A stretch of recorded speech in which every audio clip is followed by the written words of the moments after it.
Yo, Joe. And greetings, agents of Cobra Command et al. My name is Steve. This is GI Joburg episode 335. And this is the month of July, in case you hadn't realized. But July is very auspicious for one particular reason. It is Cobra Convergence Month, this year into its 8th celebration of Cobra-related content across YouTube, Instagram, Twitter, X, podcasts. Everywhere you look, you should be seeing Cobra content. And if you're not, check out hcc78.com. If you don't like typing, I've got a link in the description below. I challenge everyone watching this or listening to this to try and watch and listen to someone's content that you've never heard before. Just yesterday, I happened to see the CC8 logo across a video on my YouTube feed. It was by a guy called the Retro Tinker, where he was repairing a damaged hooded Cobra Commander, ironically. And I've never seen his stuff before, but I'm now a subscriber. So once again, I challenge everyone listening or watching this to check out someone new. Lots of stuff going on this month. There's new Cobra content every single day. We are spoiled for choice. So do it. But you don't have to prattle. Listen to me prattle on for 2 hours. We've got some buddies. The usual suspects are in attendance. Hello, Paul. Hey, Cobra! And how's it, Steven? Yeah, good, dude. All good. We got a Rob too. Welcome, Cobra Convergence 8. Welcome. Yo. Steve, there's somebody in your house. Yo, bro. Beanie on. And hey, Alex Merle. And welcome, Emmanuel. We have more people in the house. It's not just us prattling. You know, you don't have to listen to us prattle all night long. You can listen to us talking about other people talking to us. So, oh yeah, many names. Names. I'm thrilled to see Alex watching our stuff, man. Maybe he watches it often, but this is the first time I've seen him in the comments thread. Greetings, little man. We love all our lurkers. You don't have to say a single thing. Just enjoy it. Yeah, brother. Okay, guys, the agenda is entirely play motion today. So if that's the jam, you've come to the right place, dear listener. Yeah, because we got something really awesome to speak about. Yeah. Whoa! National What is it? 2024, which is our play motion collaboration event, which is absolutely wild. I'm gonna go out and say it, like it's the highlight of my year, to be honest. I have to agree with you. Okay. It's incredible. It's our community comes together under the direction of either Paul or Stephen, and they come together and create a story together. And Stephen smashes it all together. It makes a cool thing. And I'm still amazed that, I mean, this idea originally came from the Facebook group, you know, that people were just like, you know, commenting to each other, adding their own little stories, and it kind of just like grew from there. It was like, you know, why have your fun? That's beautiful. I think you know, Cody and I came up with the same idea. You know, I think it's wonderful, but why do it in private when you can share it with the world? Four years in a row now. Amazing. Stephen, demons. Where did this concept come from?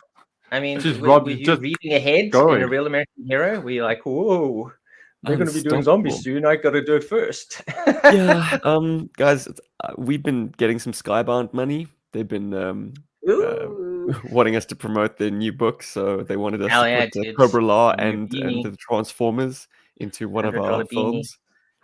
That's sweet $5 check. Thank you, Scott. Thanks, Skybound. This is a joke for those.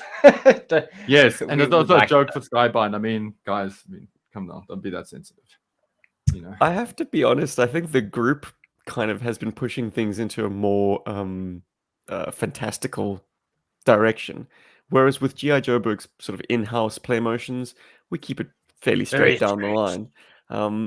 This provided an opportunity to get people to play with their monster toys.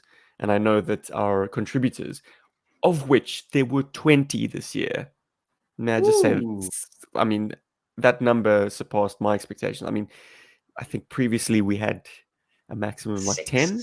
So it's doubled. Yeah. It's doubled that, which is, yeah, outstanding. And the number continues to grow. This year we had an open invitation to the public to join in the fun. And some brave souls indeed did. Not having access to the sort of the brief at all, they were given a kind of a more truncated brief of like, just have chaotic action. Go here, shoot that thing. Yeah, with GI Joes, Cobras, Destro's Forces, Transformers if you wanted to, and Kaiju. And Yes. people heeded the Kaiju. call and jumped in. So I salute those folks particularly for kind of going in semi-blind, semi-sighted.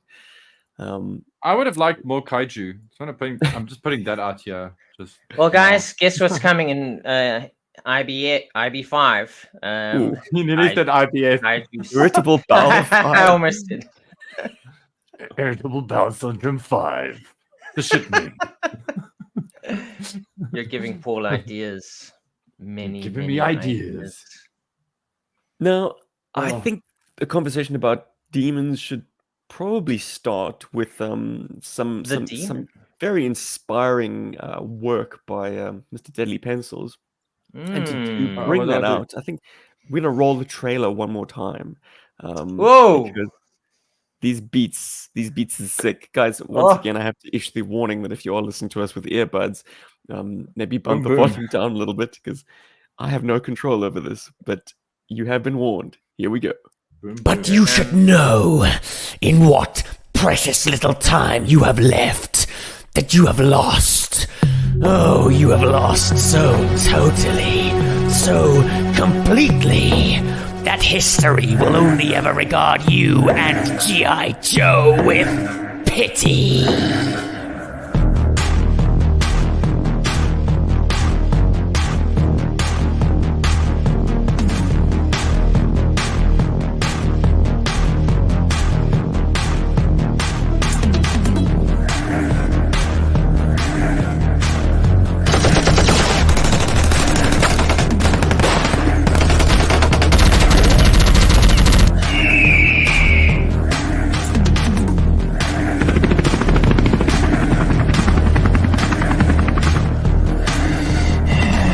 Inform the commander the experiment has been a great success.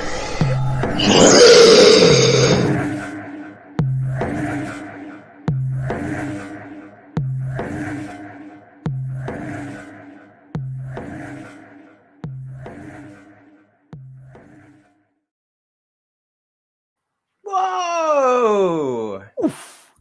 Those beats are so fresh. Thanks, guys. Yes, the title track, courtesy of Paul Deadly Pencils. Although, what is your DJ name? Various. Actually, it's Machine Heart is the name I like to go for like making music. Yeah, that's so sweet. But it's been like it used to be for the longest time. It used to be like DJ Vu, as in like Deja Vu. Because high school, that's cool. You think you're cool when you come up with shit like that, yeah. So, but yeah, it's Machine Heart. Not that I have anything out there, so it's DJ just that when I label the song, I'll alter it with Machine Heart. You know. So, did you have that sample just up your sleeve with the sort of the monster going, or was that inspired by the title? Dude, that was like that. Bah. That was on the voice clip that you sent me.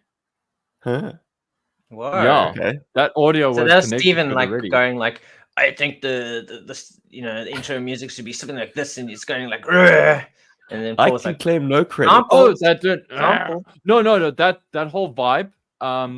So when I was doing this, it was doing music for the trailer. So I wanted to have this feeling.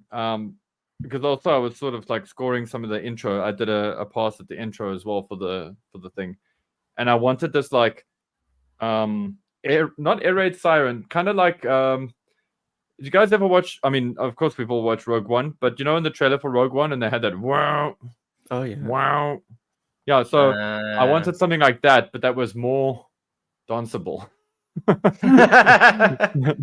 Yeah. So that was kind of the vibe. That's what I went for with that. Nice. Cool. Yeah. Any other insights you'd like to add about music in general? I mean, let me just say that this thing, all 2 hours of it, was almost entirely scored by two men. That being Paul Oh, Oakler and Dr. Alan Stroud, who's recently sort of yes. entered the fold of GI Joburg, I suppose, composers. Wow, we've got a list of composers Yeah, now. well, yeah, we got contributors. It's actually cool because, like, I'm gonna be honest. Initially, I was a little resistant to it because if you've been doing something like this for like a long time, you kind of develop like a language for how you want to do the music and how things work in your brain. And so somebody else coming in, it was challenging for me because on one side it was like, okay, will they be able to have the same character? And then it was like, wait, maybe they shouldn't have the same character in the music. It should be their own thing. It should come through. It should serve what's going on screen, and or it should serve like, I mean, it should work. And then ultimately, it's Steven who's going to decide what goes where inside the stuff, because not only is he directing, he's also a music supervisor. But I mean, like with this kind of stuff, you wear a lot of hats. Yeah. So it's like, but that's actually better. It's easier that way, because if I have to sit and think, like, what music should you use for something, I'll go out of my mind. So I'm glad that Steve, that you provide this. track inspired by it. I mean, I still think one of the best soundtracks is Batman Begins. It kind of fits the mood of Batman, and that was Hans Zimmer and James Newton Howard, two prolific, cinema composers, and they just came together and created the sound that I think since the first movie, into the rest of the trilogy, Hans Zimmer's kind of been riffing off whatever he and James Newton Howard created in that first film. So I think collaborations can kind of create more interesting stuff than just one person sometimes. Well, balls in your court, Paul. Go chat to Alan and say, let's do something together. Ha ha ha. I actually, it was nice having the option of the contrast between the two. Yes, of you. Both have different niches, and they both were useful in different ways. I could immediately envision, like, okay, this is the sequence that will play more towards sort of heavy action and sort of a throbbing tune, or this is a sequence that will play more towards kind of, I don't know, sort of more ethereal ambient stuff. Yeah, so it was useful in the edit bay, as it were.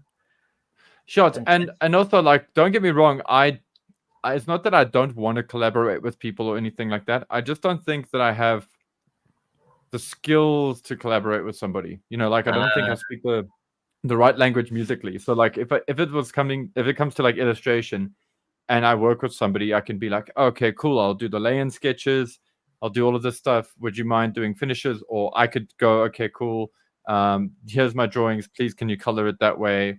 Or, you know what I mean? Like, oh, this is the style I'm doing for the backgrounds, please can you copy it? And another, like, and if inversely, if another artist asks me to do the same thing, I can do that. But if somebody goes the creation process, language is something you understand. Yeah, but if somebody comes to me and goes, can you do this in like a G minor seventh or some shit? What? The sad one or the happy one? Sad one? Okay. G minor is the sad one. Yeah. Is it the sad or the happy one? So I don't know.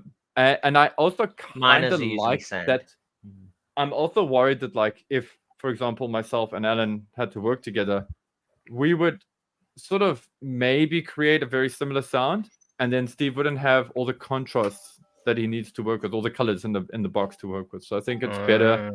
I do like this. Don't get me wrong, Alan, if you're listening to this. It's not like I don't want to like work with you or anything like that. I like, we can totally hang out and have a beer. But I work alone. I just think, I am a little bit of a Batman when it comes to this shit, and I will get and as I get better, I'll become less old Batman. School Batman, maybe. The new Batman has like a whole bloody family of like 12 Robins, 3 Batwomen, an Oracle, 3 Batgirls, a Red Hood. Yeah, it's madness. The Outsiders. Something I do want to throw out there though, just quickly before we move on from the music stuff, is I've actually done. So as I mentioned before, I did a sort of a pass at the intro for International Backyard that is very different to what's in the actual final feature and the final production. But what was awesome about that is there's like 4 tracks in there, 4 like pieces of music that I have taken and fully realized. So the first one is in the trailer. It's that what is that? What did I call that one? Fight or flight? I think it's what it's called. Anyway, or call to action. Anyway, so that one, that let's call it the demons track. That I've fleshed out, and I've turned it into a full track. And I gotta say, it sounds well. I'm liking it a lot. Let's put it that way. And then there were like 3 others, and the one is like a very Dutch techno house sounding track that came out of nowhere. And they will be available soon. I'm just mastering them a little bit because the hats are a bit high. That's technical stuff nobody cares about. But anyway, what people do care about is where can they get it? Because I'm still getting requests. When's Paul dropping that album? Okay, so for now, it's a Patreon kind of exclusive thing. Not because I'm trying to be gatekeepy with it. It's just that it's the only place I can host my music. Where I feel like, okay, cool. I don't have to be too precious about mastering and any of that, so that at least I can spread my darlings out there. So if you guys are on the Patreon, you should be able to find some of the stuff I've released previously. And yeah, that's the best place to get it for now. I am speaking to a friend of mine locally who knows the music business, and I just want to find out what are the legalities, what are the laws in South Africa with regards to releasing that music, that kind of intellectual property, and how that all works, and what kind of ownership. It's not so much a money thing. It's more like I don't want my stuff to be. I want to be able to protect it if somebody tries to steal it. It's more like that kind of Makes thing. sense. Makes sense. Yeah, and then for example, if YouTube like flags us, we can be like, no, that's mine. But they won't flag us because it's all royalty free. It's all last thing I got. Good. But thanks for asking that, Steve. Because yeah, I'm not normally one that's going to be like, oh, you can get all these things here. If I do them, if other people do them, I'll shout from the mountains. Yeah. Or from the hilltops. There is one thing, and I feel like it is musically driven, and it is a bit of feedback that I want to give for International Backyard that I really like. Mm-hmm. I love that there aren't too many of the original animated series' music scores used in International Backyard 4. It's not like it. I don't have a problem with that score. I absolutely love it. I just like that we've been able to move more and more away from using it, because it's tonally, it's got like a nostalgic take to it, and I think that's very good and it's important in some respects. But as things mature in the YouTube space, I'm worried that one day we might not even be allowed to play our videos anymore because of some of those pieces of music in there. It's already happened. I don't know. Yeah, it has happened. So and also, the ice has shrunk underneath us in terms of using Sunbow cues. There are very few of them that aren't currently monetized by Hasbro or owned, like asserted their ownership by Hasbro Music, because Hasbro released a GI Joe album.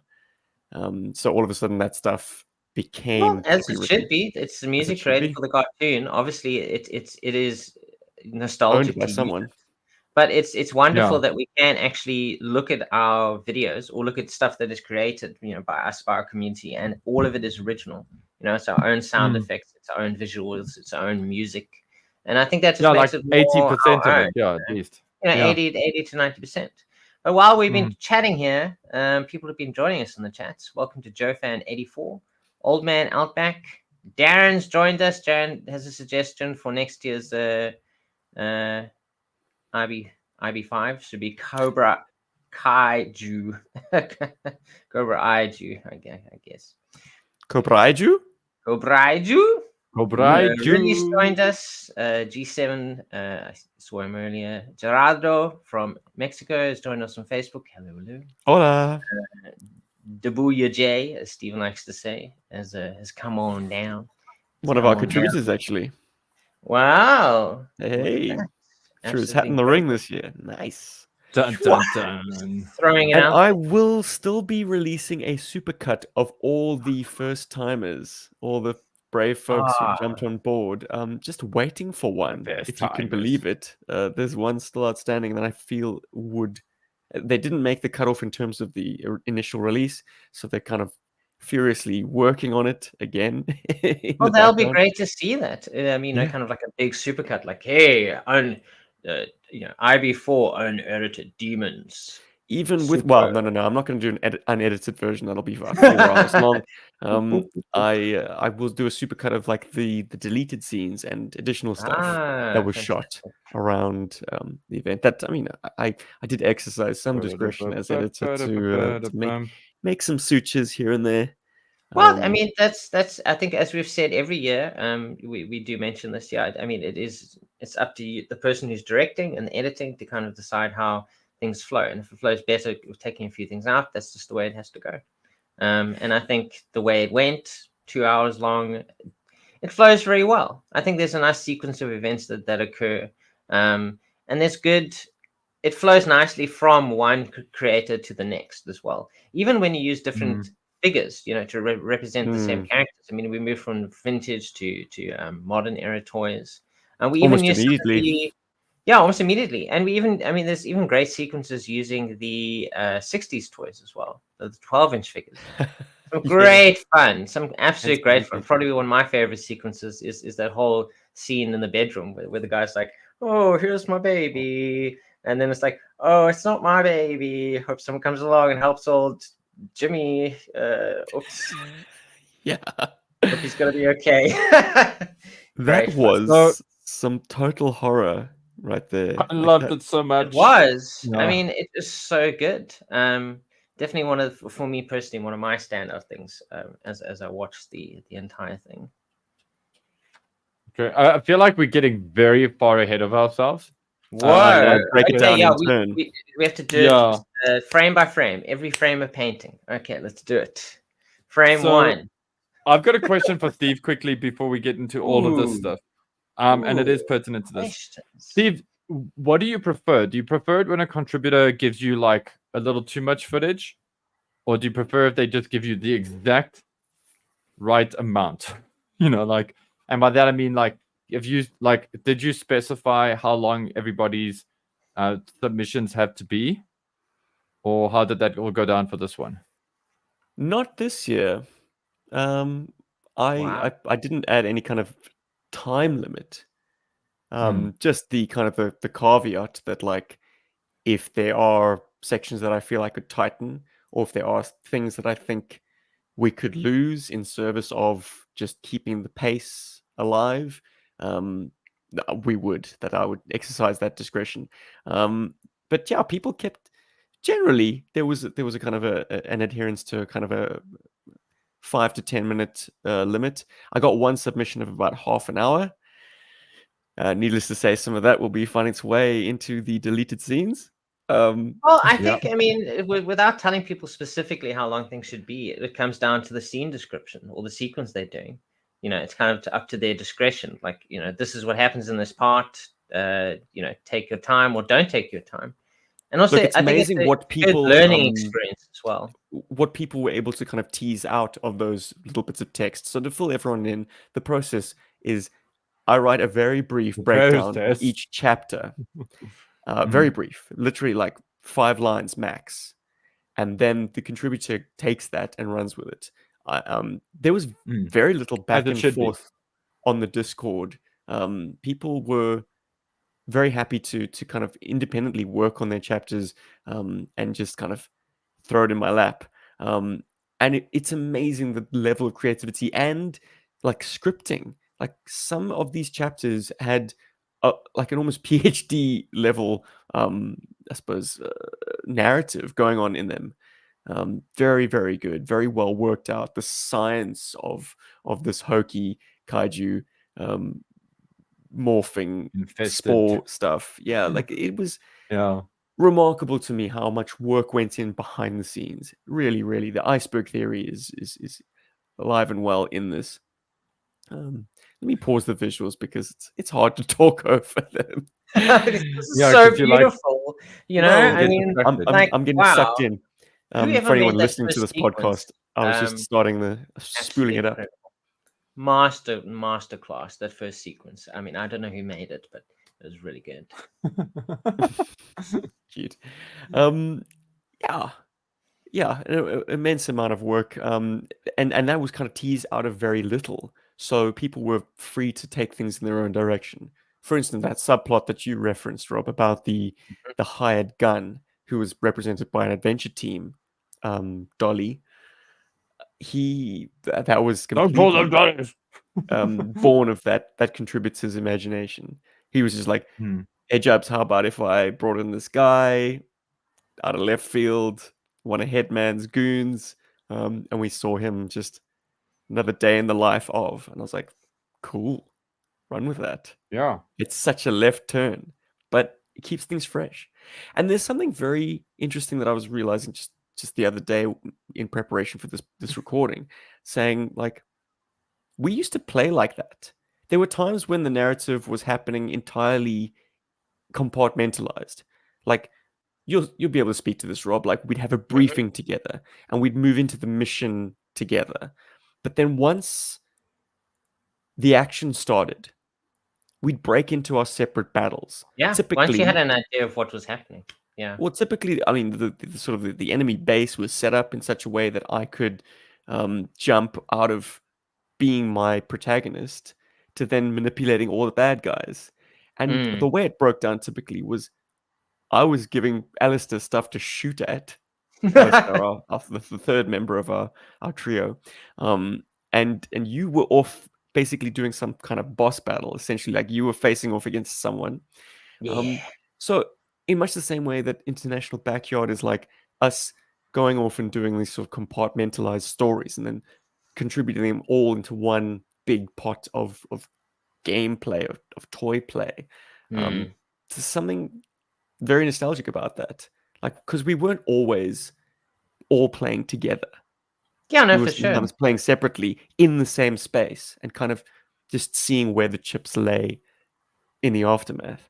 And then like It's weird continuing how we on in do our that as quest. kids, though, hey? It's like It's we just wonderful. enjoy having each other's company, but we don't necessarily need to interact. It's just nice knowing that, like, Steve's there, Rob's there, it's Alistair's okay. Not checking that his I watch got because he's just slaughtered 50 enemy troops while Rob it's still taken fighting that one guy? Why did one mano guy y take so mano. long? Rob, why did you let him knock your gun out of your hand, huh?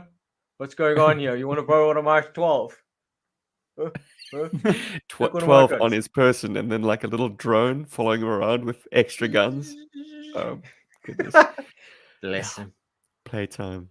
Yeah, so love that. Love that this is a realization of that we're all playing together, even though we're separated by continents and oceans, as I like to say. That's the concept. That's the Yeah. concept. And thankfully, yeah, people get it. Welcome to Toy Bounty Hunter. Glad you could join us. Hello. Wasker Basket. Thank you for coming along for the ride. We are Join us at a tonight, different Cody time Stealth. today. We are 2 We're hours slightly earlier than early. usual. I can't believe it.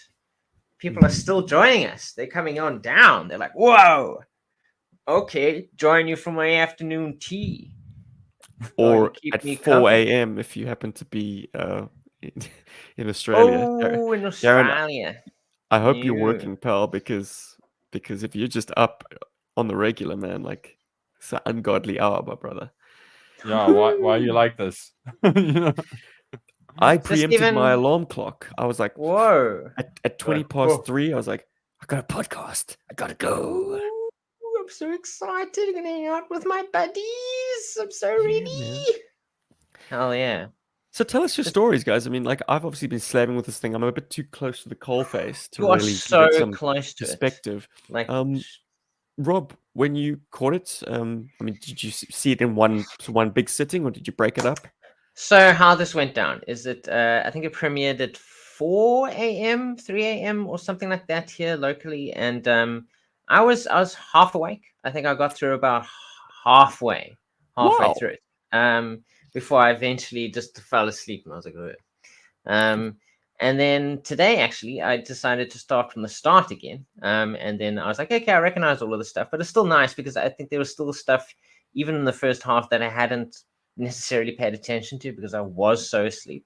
So I managed to finish it today, and of course, watching it on an actual television is fantastic as well. Despite the ads, but I was kind of okay with the ads because like, yeah, ad revenue for us. That's nice. I don't mind sitting through ads if it's for me. There's an extra 5 cents. Yeah. You're welcome. Nice. Just Yeah, me. so that was my watching experience. I watched it over two sittings. And yeah, overall, it's a fantastic experience. It was nice to kind of like see things. You kind of expect one thing to happen throughout the whole thing. You kind of have this like giant ship going on, but the ship gets taken out fairly quickly, and it kind of just goes from there. It's kind of like the scattered Cobra forces kind of like try and, continue with their world domination plan.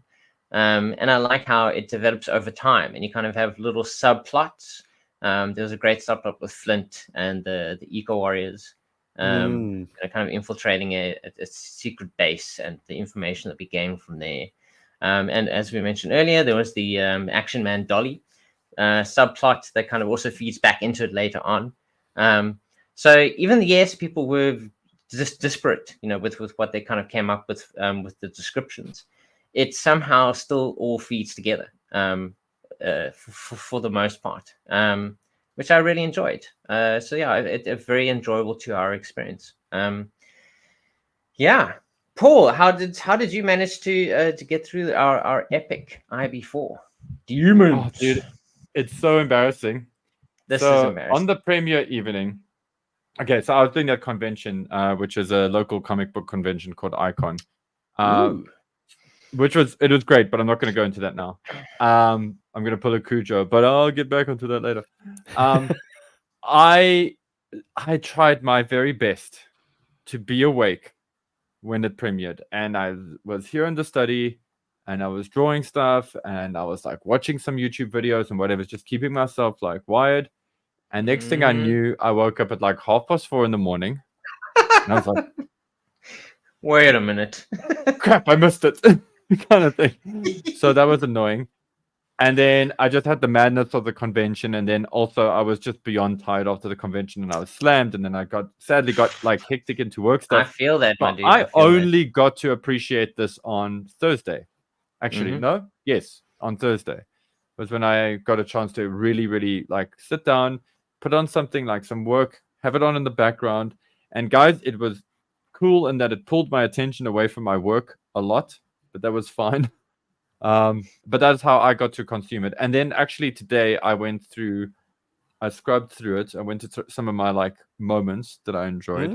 And then also just wanted to try and zoom in on a few things to make sense, because the thing with the thing with demons, let me just refer to it that way.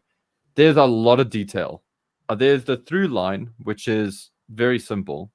But there's a lot of detail. There's a lot of eye candy in this film, and that's kind of like magical, because that's why we sometimes rewatch films over and over and over again to like get those little bits.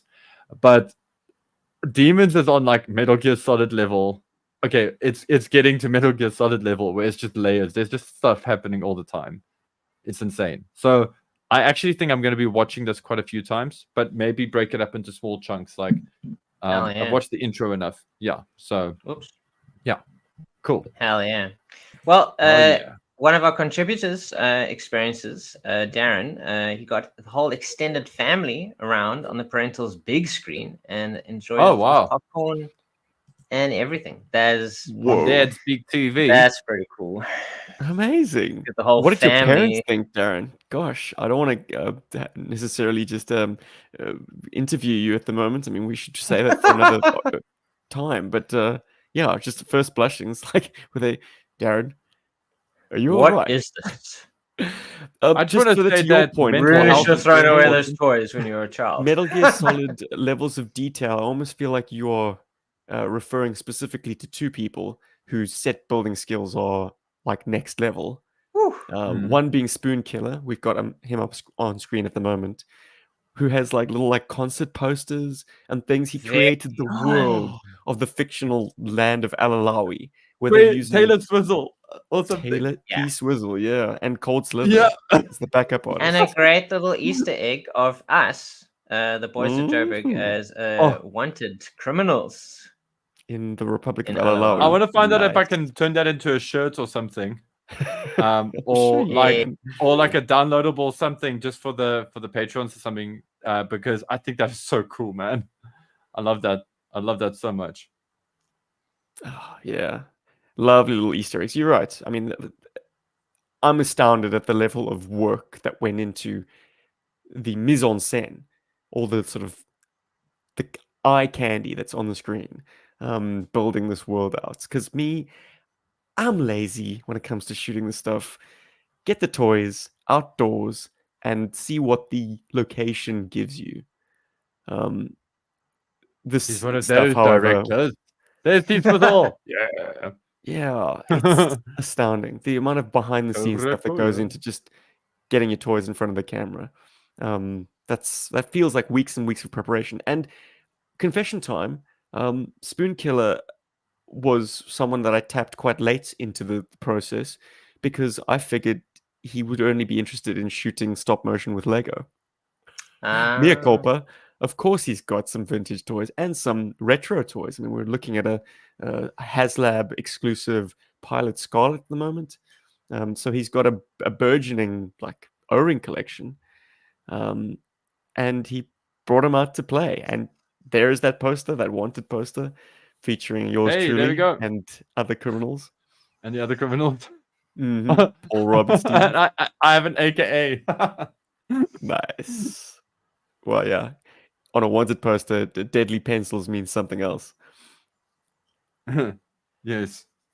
And the other, I mean, in the same breath, let's mention that Eco Warrior sequence again, which has insane amounts of set going into it. I'm just so scrubbing through jealous. them out. I'm so Darren, jealous of this because I just want This to is play in Dustin. those scenes, man. mm, Yeah. he created a corridor and filled it with junk to make it look like something went down. But you get into cleaner parts of this base, and it's like, yeah, this guy's stockpiling amazing amounts of like doodads, dio stuff. Awesome kibble, but it's cool that I mean, Nice. yeah, like you can have fun with it, creating entire dios, which I think is great fun, or you can just have fun outdoors. He's got a microscope, everyone, a scale microscope.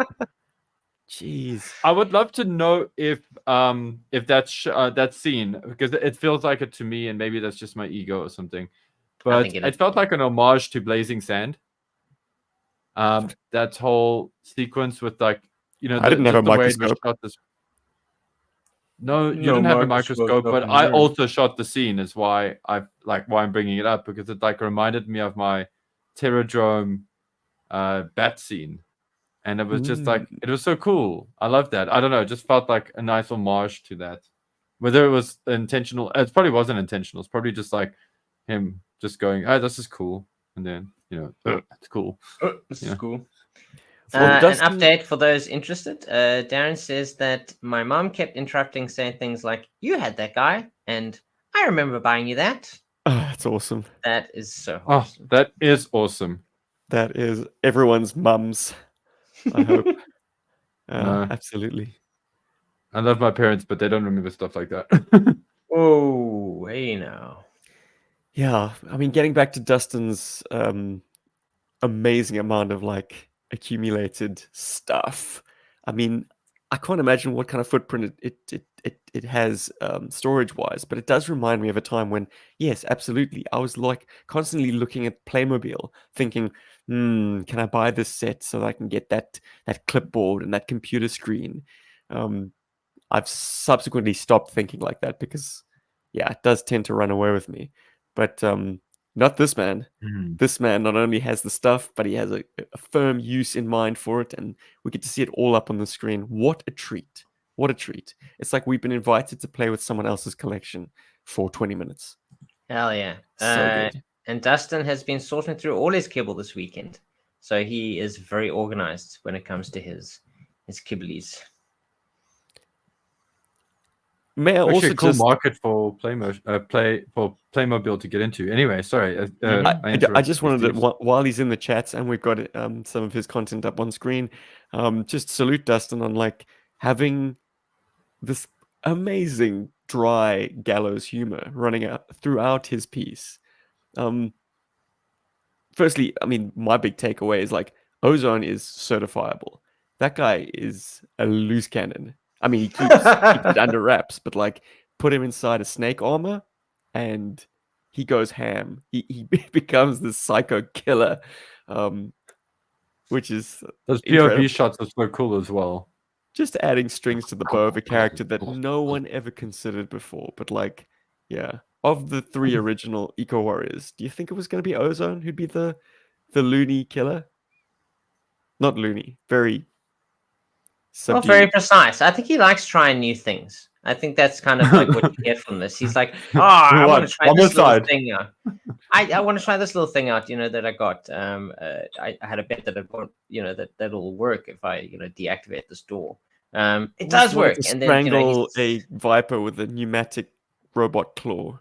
yes, he's just up for new things and trying new stuff, and he's excited about technology. I think that comes across quite nicely in this sequence. And then just once again, the gallows humor of like this conversation between Flint and a captive Toxo Viper, while the other Eco Warriors are just, doing what Eco Warriors do and taking out the trash. They are cleaning up.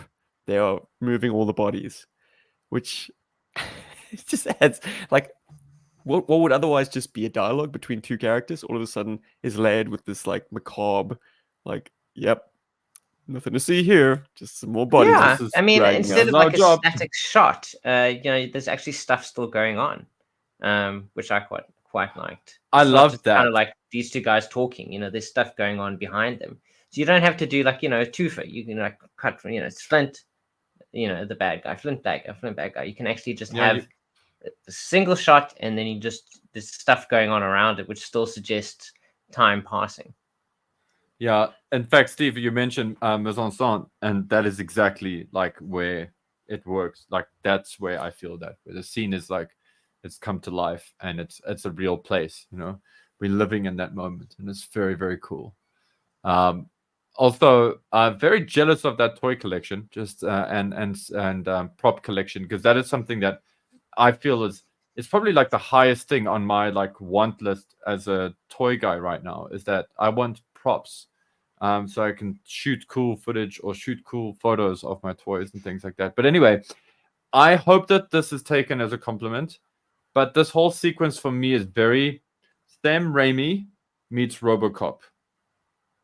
Like, wow, that's that's when I a say huge insult. I can't believe you just said that. no, but I mean, I don't want to Whoa. take away like the flavor from the creator. It's just a case of like I just felt like there was a lot of that being channeled into this, and it was That cool. kind of humor, Yeah. that kind of level of Like, humor and violence. The funny violence, the funny violence side of it, like, and very Paul Verhoeven in that it was kind of like gratuitous, but also just very it's the news, kind of thing. Anyway, it's just You can't. that out I there. mean, when you think about it, you have to set that up that the violence is almost comical, because what are we doing with our dollies, with our plastic action men? We're making them kill and maim each other. These are horrifying things if you spill them out into the reality of them. So rather revel in the gratuitous, like, ridiculousness of it, like a Paul Verhoeven splatter sequence. So yeah, I salute Dustin and everyone really for treading that line and creating something that's fun to watch and not necessarily too overly focused on violence and death. Like it kind of happens, like toys being shot down. Should we talk about things in sequence? I definitely do not want to leave anyone out because immediately I after think GI Joburg, fair enough. Let's I didn't nominate identify myself to things. open this thing. In the past, happened, the opening guys. It sequences just have happened. sometimes been handled by others. This time it just so happened that no one wanted to touch the opening chapter. So it defaulted back to me. And I guess I played it very safe. Get the maximum amount of sort of vehicles of the golden era of G.I. Joe on screen and characters on screen. Notice Shipwreck had a cameo, Visage had a cameo, the Flag set sail once again, just to kind of grab some more attention. Because I know a little bit more about how YouTube works these days, and I know that you want those early views to kind of stick and not drop off. So don't high concept stuff right out the gate. Just have like toys, more toys, more toys. Yes. Yeah, But we it's the immediately roller get coaster ride. highbrow with Hans Chow, who Yes.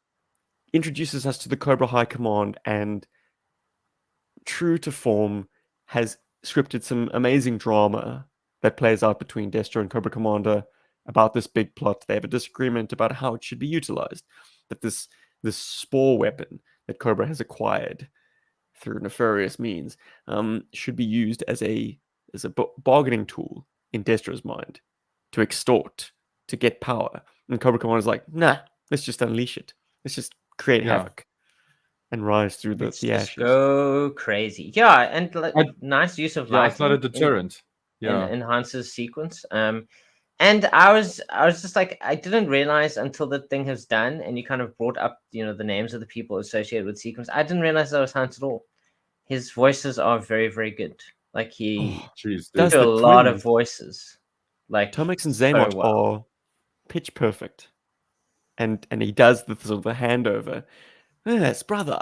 I can't actually ape it at all. That is, I've said this before, but that is a very gifted individual. I really love what Hans brings to all these proceedings, and I remember the first time I saw him, do a play motion, I was just blown away. That was my own experience. I was like, "Damn it, Hans! the thing you're good at." What can't you do well? And I'm kind of glad he used modern figures because it set up the convention that you are going to see the same characters but shifting through different means. Because otherwise, the handover was seamless. Hans matched the lighting that I was using to kind of stay inside the Cobra airship. If you hadn't seen a changeover of action figure styles, you might have mistakenly thought that it was just still GI Joburg. And that would be a shame. I think we need to really highlight the fact that someone else has stepped into the ring and is running with the baton. I'm trying desperately using sports analogies here, but yeah, failing hard. Awesome stuff, and that segued nicely into the missing sequence. The airship was supposed to be attacked by GI Joe aircraft, in my head anyway. But we had a contributor who had to step out last minute, who had that chapter, and hopefully the audience went with it. I mean, knowing what should have been there, I'm remiss that it's not there, that we didn't have a big aerial battle with a Cobra airship coming out of Cloak and then being attacked by Sky Strikers and Conquests. But at the same time, considering what Hans did in showing like how quickly this airship could move, I'm sure it was making a beeline like towards Western Europe. Like there's no ways the carrier force on the flag, the fleet could like send its, it would take a while for those jets to intercept if they even made it at all. So this became a case of like, let me use like a terrestrial missile base represented by the general, which is still my birthday present. I just happened to use it in slow motion. Yeah, use that to kind of down the airship off screen because there was no time. Which I mean, it still works out very well. I think. I mean, you kind of you never really see the outside of the ship that they're on throughout the entire thing, but there it's are cloaked, somewhere. Rob. It's invisible. It's cloaked. It's invisible. But what I mean is that you kind of they're flying somewhere. You kind of have the sequences of bringing stuff inside.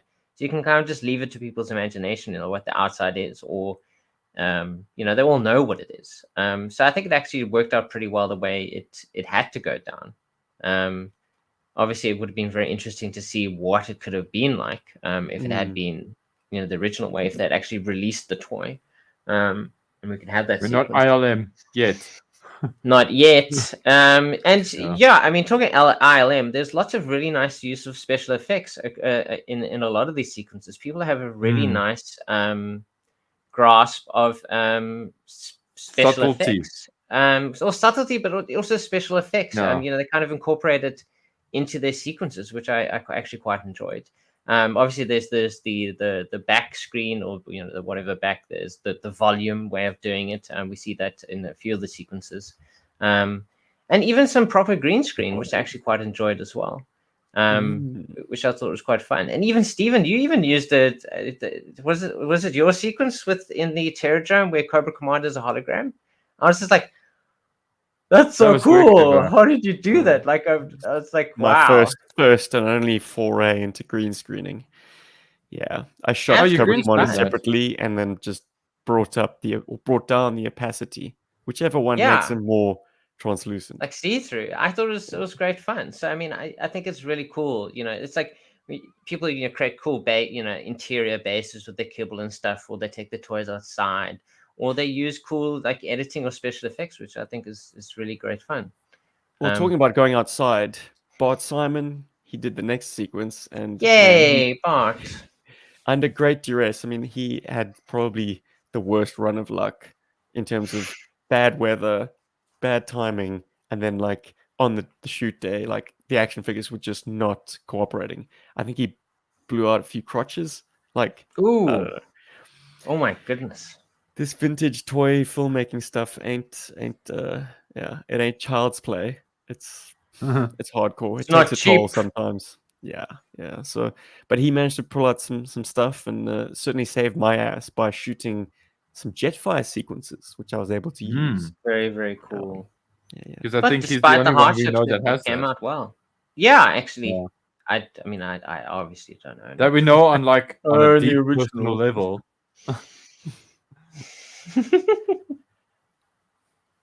And then that gave rise to Spoon Killer's sequence, which we have touched on already. He built that set in record time. He showed us his work in progress pictures. I'm like, wow, you're going all out to create this city street. Epic. And he really gets the maximum amount of use out of it and features the members of Delta 17, which terrific. Delta 17 actually thanked us on the comments thread for featuring their toys, which Well, thanks lovely. to Spoon Killer. Yeah, thank you to Spoon Killer. Hopefully, Delta 17 knows that's why they're in there. Oh yes, don't worry. I didn't take for credit for that. I was like, actually, Shoot him if you got him, right? By the way, exactly. Terrific stuff. Yeah. Lots of fun, and that kind of like brings out the first third or something of the thing, because the kind of the whole rescuing of Duke was kind of like the rescuing of Duke and the downing of the snake airship was kind of like the beginning of this whole thing. Where do we go next? Next, it was the Eco Warrior sequence with Dustin. Oh yes, a bit of a left turn, but absolutely necessary in terms of bringing them in at the end. I mean, somehow we have to resolve this thing. So Dustin did the heavy lifting in terms of the plot. It seems he's always having to do the heavy lifting in terms of the save the day plot. Because while all chaos is breaking loose in everyone else's chapters, Dustin's the man to bring in the antidote or to defuse the nuclear weapons. Like, yeah. He's a MacGyver. Add credit where credit is due. He did a lot of plot heavy lifting there. Yeah, it fleshes out because you kind of like we have an idea of this very generic idea of kind of like what is he has a world-ending thing. There's a thing, but Dustin's sequence kind of fleshes that out a bit more because we get to see a little bit of it in Hans's sequence. With Dr. Mindbender, like it affects this dude, but we get even more information regarding it. And it's kind of cool to get back to them as the story goes along to kind of like see the development of, the antidote or what is it, the inoculation. And of course that comes back to play in right at the end as well.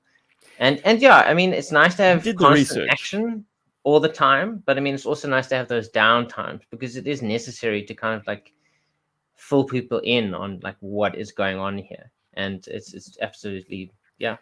Well, it held a little bit of everything. Like it had exposition, of course, and like it still had action as well. It had action. It had suspense. So there was it was the whole package in a nice, neat bow in one chapter.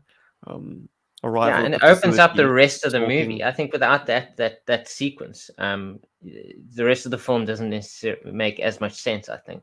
Because it's just like, they've already beaten the bad guy. Like, what? Mad why are we still like being able to create techno-babble that makes sense to the layperson. Now that is a fine line to walk, but if you listen to the science of what the Toxo Viper is trying to unveil, Yeah, it makes just enough He's like, sense. You know, the for you to accept it. vaccine helps to transmit 5G. I'm joking. I'm thinking more of like a Star Trek reverse the polarity. Like, I think I know what that means. So like whether the actual Thank science you. checks out or not is another thing entirely. But you can trust Mm. Dustin to have done the research insofar as to at least sell it. Like the language all works, and You sucked his thumb man, real those are hard that words. day. It makes sense. Makes sense. Yes, I guess I just want to heap some more praise onto like the amount of work going into just creating the scripting around this stuff, because it doesn't Oh, for just sure. come out of one's head. You got to And go home, also- think about it, Google a few things. Also, just to, I did flash it on the screen earlier, but just for the guys that are listening, What was that? Dustin did actually use RoboCop sound effects for the snake sequence. Well, there we So- go. That's why Paul felt it. You felt it in your bones. I you know. felt that, yeah, but it was still very Paul Verhoeven though, like, and mad respect Absolutely. as well. So yeah, anyway, just for the, I love the sequence, and I love that Eco Warriors were used. Keep calling them Eco Force. Yeah, But I 90s love that toys Eco loved. Warriors were used, we man. you know, 90s toys don't get enough love, and I'm glad They that don't. they are loved. We then had one of our newbies keep on collecting. I believe he's down here in Australia. Yeah. Down here in They did Australia. some claymation. They had a Cyclops claymation creation that chomps on a desert scorpion as part of Outback's Is that the black and white reminiscence. footage? Correct. Yes. Oh, I love that. That was so That's good. cool. Yeah. Oh, it was great. And Like and it was just such, You feel it comes out of left flashback. field. You kind of like, okay, suddenly Outback's telling the story, but I think it kind of helps.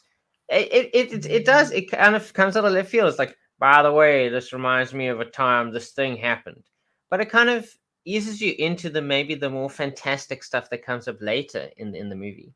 Because yes, up to now in the first third of the film, we've had the idea of mutants and maybe zombie type guys being mutated, but it kind of puts that idea into your head that this can actually get even more crazy and even more bigger the further along we go.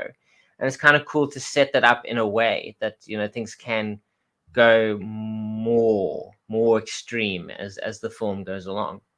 And yet Here's I my quite car. there Don't might tell be your an mother. element of there might be an element of untrustworthy narrator there. Yes, as well, No one but to it corroborate proves to be Outback's story. true. Yeah, but it proves to be true by the end of the movie. That we are seeing these crazy things. That's right, you salty sea dogs. And even the post-credit sequence, I mean, jumping further ahead, I mean, like we see actually that Cesspool has been in contact with Cobra Law, spoilers, it's been 2 years now, since he's been formulating this plan, and he's been provided with the spores. So it's possible that, an early experiment was conducted. And isn't it great that we can actually talk about it like this? Like there's an internal law kind of going on here. It's like, this is what I think happened, and this is what so there's like theories and stuff, and I'm glad that we can have these conversations about something that I feel like we international backyards might be creating their own continuity. I mean, it's Hmm. further brought out by the fact that, like, the next sequence, Troy's sequence, focuses on Darklon, who is a prisoner of GI Joe, having failed to take over Europe and the world in International Backyard 2. But let me just be he's- ambiguously clear. Paul's favorite line. Troy brings the humor, man. Like the word gags are rocking hard in this sequence. And You it's a that great line little between- sequence. Hmm? It's a great little sequence, Oh, yeah. it kind of like it's its own.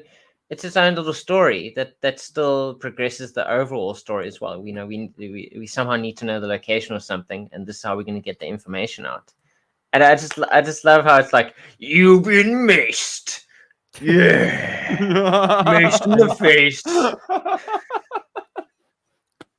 Clearly, Mace and Psychi have done this before because they've got a name for using sort of dart guns and sort of a fake out that that Darklon in this case is being busted out of prison, but actually it's it's a Joe in disguise because they call it the Nerf Gambit. Yeah. And a line that Troy dropped from his sequence was explaining that all the neon guns were fakes, like they were dart guns. Yes. They were. Yeah, Yes, Did you because notice you that? pick I up on thought it it was as the very cool. sequence goes Yeah. along. Yeah, that You the got all these guns were OG different 13 green guys, but they're running around with 90s Lumo guns. So it's like, what's going on here? It's kind of out of place. That's an Yeah, interesting because- gun choice. And it was quite ambiguous because he goes like, grab the neon guns. And so I chuckled because I was like, haha, like nice little like meta kind of thing there. And then I was like, wait, hold on. Does that mean they're non-lethal? You know? Whoa, Yeah. The Nerf okay. Gambit. It's Nerf or Nice. nothing. Welcome to Robert Kalupitan. Not Thank anymore. you for joining us. And yes, we are an hour early, if you are wondering, Robert.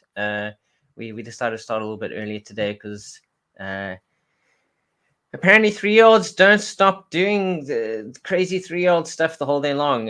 So you kind of we have to record before they get up. So Yeah. Stephen had to sacrifice his sleeping hours so that we could chat to you guys about Demons, International Backyard's 4th experience. Yeah, not actual demons. Yeah. For anybody that might have been concerned.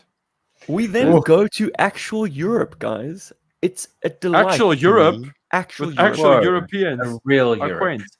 I didn't play this necessarily into their court, but I totally did. Because I had hoped they would take part. Mark and Ron are in the Netherlands. We shift our focus to Western Europe, to The Hague, where the Peace Palace is located, and boy oh boy, we were delighted with some on-location work. Yes, Courtesy- I was like, I don't know what that building is. He mentioned The Hague, so I was like, oh, is it just a really cool old building somewhere in the Netherlands? I looked it up. So if those who are not familiar with the Peace Palace, that was the actual Peace Palace. That's kind of where the international courts are. And yeah, that's the actual location. And they went down there and they filmed their little sequence with the Spirit and the gang. I'm sorry I didn't take him up on his offer, but Ron made the bibs that say sort of Peace Palace guards. Yes. He made that design available to us online. I mean, I didn't get a chance to use it in any sequences that I shot, but just the amount of thought going into it, like, it's very considerate. I love my Dutch boys. Yeah, they're cool. They're very rad. And also very rad, Snowcat Ron's custom head sculpts for Covergirl and Lady J. Amazing. Mm-hmm. Yes. Just so good to I was see. going to ask So you good. about that. I'm like, Beautiful. wait. Yeah, I thought I was being like, I thought I was having a Mandela effect or like being gaslit or something. It was very strange. I mean, they look like they were cast in flesh tone. Mm. Either that or it's the slickest paint job of all. Because, my trepidation with custom heads is you have to do the paint work from the flesh up. Like they're cast in like a grey resin or something. And I don't trust my own ability to paint flesh tones. Gotta leave that That's out. what I mean. Mark clarifies or adds a little bit extra detail. Both the inside as well as the outside are in the movie of the Peace Palace. So we get to get a nice comprehensive look at where So international crimes are. those were pictures that you took then, Mark, I presume, because to source the exact right images online would probably be next to impossible. So, okay, so you went inside, took pictures, and then used them as a backdrop for action figures. Haha! Amazing. Yeah. Once again, we are very, very fortunate to have operatives across the world that can do this on location stuff. Wow, international really means International heroes. Yeah, very useful. International They totally jumped on it, and that heroes. is good news to me. Because I kind of came up with the idea of setting it in The Hague on my own, and then we had a big confab. We got everyone together for the first time, actually. We had a big Discord, or actually it was in StreamYard. Anyway, Discourse. the collaborators and I met, and we discussed things, and Mark said, yeah, that will play very nicely We into can our do court. it. We'll do it. We can do it. Yeah. I was going there anyway, you know. Mhm. Might as well do this. I also like the action figure uses. They use some European exclusive figures. I mean, if you are a fan of international figures, you probably were very delighted to see these rarities. I mean, for the There's rest of the that world, they're $10,000 rarities. figure I can't get ever. It's nice to at least see it on the screen. Yeah, Euro Yeah. Spirit and Euro Mutt. Mm-hmm. Lovely, lovely figures to see in action. Some people fear it. Yeah. Some people won't go near it.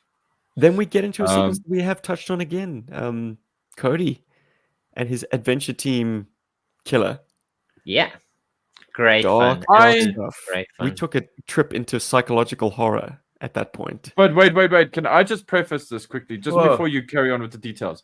Okay. If you are listening to this podcast, watching this YouTube video right now, and you have not seen Demons and you have not seen this section, please pause, go and watch Demons, see this section, and then come back to it. I do not want to rob it. Looking at Rob, I do not want to steal the experience away from you, dear viewer. Didn't I already do that like 30 minutes ago? Yeah, I'm pretty you sure. kind of did, but like maybe somebody's like not paying attention or something. But yeah, it's a cool sequence, and it is a surprise, and it's going to come out of left field. So anyway, sorry, Steve. Carry on by all means, my Keep good man. on going. Yeah, well, I mean, I don't know if I want to necessarily spoil it either, but just know that it was an interesting mix of 12-inch GI Joe and 3 3/4 inch. And I have to admit, guys, when I first saw the footage, I was like, no, what are you doing, Cody? This is not going to work. But he It's won like, me trust the over. process, man. Just Trust the process. Well, trust my vision that if you really want to get that horror note out of an action figure, you need to have the eyes of a 12-inch adventure team guy. You need to have the character of like being able to tilt the head ever so slightly. And guys, something about flocked hair is also freaking me out. Can I just say? Okay. Like fuzzy heads on action figures. Fuzzy I don't Wuzzy like was it. a bear. And there's one guy who has like, I don't know, he's a burn victim in universe, but like the hair on the back of his head has like dropped off, like fallen away, and it's like all brown and charred underneath. Like, just without even intending it to be horrific, it's horrific already. It is. And then the content itself takes over. It's not only showing you this kind of side quest of one of the headman's goons just going about his day as a hired gun, but it also gives you Cesspool's arrival at the Peace Palace, just how violent he can be. He cuts loose with his chainsaw at one point, and you're like, okay, this guy means business. He's going to hold this room hostage himself until the Cobra backup gets there. And it shows. And also, thank you for in-depth- using the chainsaw. Yeah, Sorry, yeah, I had got to throw to. that out there, man. Gold Yeah. ass chainsaw, amazing. Gives you some unexpected stuff. A headman subplot. And then blink and you miss it, but Cesspool's own internal motivation for becoming a villain is teased out in that sequence, because he was Golden Boy, in line to get Nobel Prizes for converting toxic waste into fertilizer. He had an accident. All his research was given over to someone else. He was fired. Left I in had the an dust. accident. And so he gets the little kind of bonus prize of not only taking these world leaders hostage, but getting to exact his revenge personally on this guy who got to take the credit for his work and do it in such a visceral and visual way of turning him Oh, into yeah. a monster and then gunning him down. I mean, Mhm. yeah, it did a lot of things. This chapter. That's how we do. That's how we Mhm. do. Yeah. I also, yeah, I do laud that as well. The way that it was done, like, guys, honestly, you had me with chainsaw. I feel like Cesspool's chainsaw love is just not ever expressed properly. I mean, why give the guy like the golden chainsaw and then never use it? The damn thing. I mean, Exactly. it's great. So, anyway, thank you for that. You're a winner in my eyes. Winner, winner, chicken dinner. Who's the Chicken next guy dinner. up? Who's the next lady up for a shave? Well, with chaos reigning at the Peace Palace, we got a contribution from Andrew. And let me just say that Andrew, in Mr. MCDJ ACDC, if you know his YouTube handle, he also had some heavy lifting to do because a lot happens in his chapter that had to take place before things gave way into the total chaos that was to ensue. And he did with aplomb. Even gave us an extended sequence to deal with how these spores came into Cesspool's possession in the first place. The fact that actually, yes, there is a Cobra Law connection. He has a custom Pythona to act as the emissary Very from cool Cobra Law. figure. So there's obviously there's a GI Joe the movie similarity there, and had a wonderful female voice provided for Pythona. That worked. Yeah, was that one? Who was that? Was that one of ours? A special lady in Mr. MCDJ ACDC's life, I believe. Oh, yeah. Okay. Our first port of call, He's boys. getting something. Okay. Well, damn, man. That would just add layers to my relationship if I had a missus playing Pythona. Be like, do the voice, babe. Do the voice.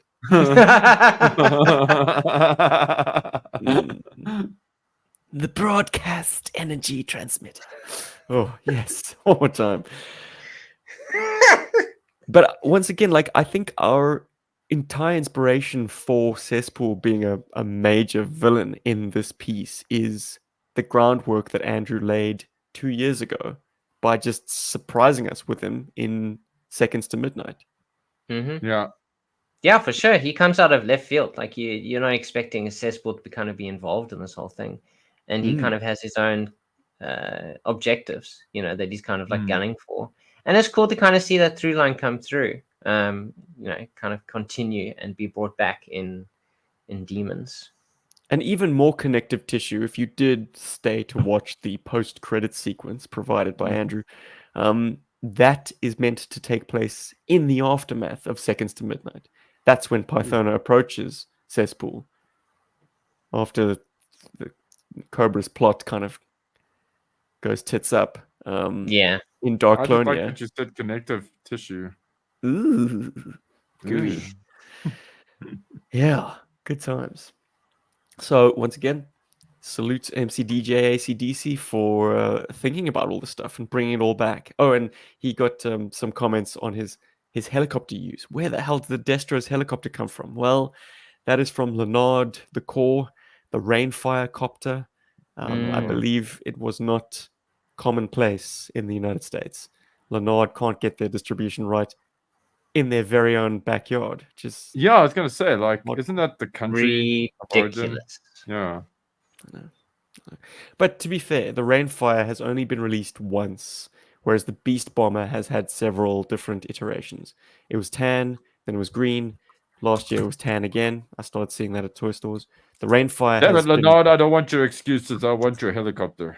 The Rainfire came out once and now has kind of become a spaceship for their Space Force line, which is naff. Like, transform a helicopter by lopping off the rotor blades and putting like big engines on the side. Yuck.